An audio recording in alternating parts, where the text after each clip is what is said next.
কানপুরে গ্যালারিতে ভারতীয় ভক্তদের হাতে মারধরের শিকার হওয়ার অভিযোগ করেছেন বাংলাদেশের আইকনিক ফ্যান টাইগার রবি। তবে তার এই অভিযোগ মিথ্যা বলে জানিয়েছে কানপুর পুলিশ।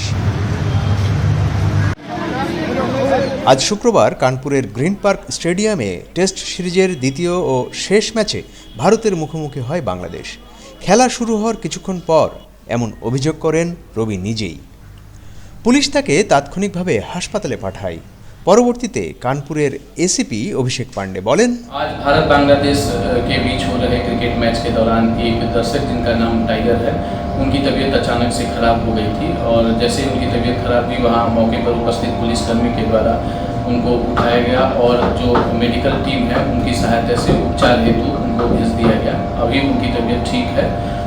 उनके साथ एक लाइजन अफसर लगाया गया है जिससे उनको कोई भी दिक्कत आती हो तो उनको तुरंत सहायता उपलब्ध कराया जा सके।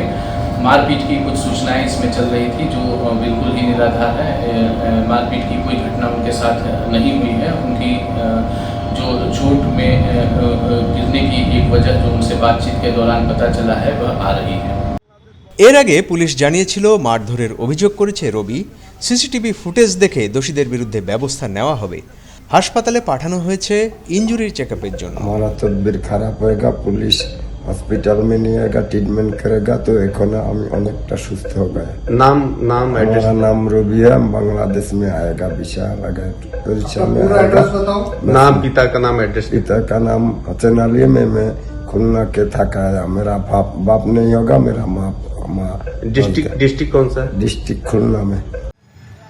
তবে তারও আগে চেন্নাইতেও ভক্তদের হাতে হেনস্থার অভিযোগ করেছিলেন রবি। এ সময় তিনি জানিয়েছিলেন ভারতীয় ভক্তরা তাকে বাংলাদেশের পতাকা ওড়াতে দেননি। বাংলাদেশ বলাতে চুপ থাকতে বলছে এবং বাংলাদেশের খেলা ঘুরাইতে মানা করতে। আমি প্রথমে দুই তিনটা সিটিতেই আমার আবার চাপ দিয়ে বয় খেলা ঘুরাই দেবে না, বসে থাকো, দাঁড়ান যাবে না। আমার তাই বলতে দাঁড়াইয়া খেলা ঘুরাই যাবে না, বসে থাকো।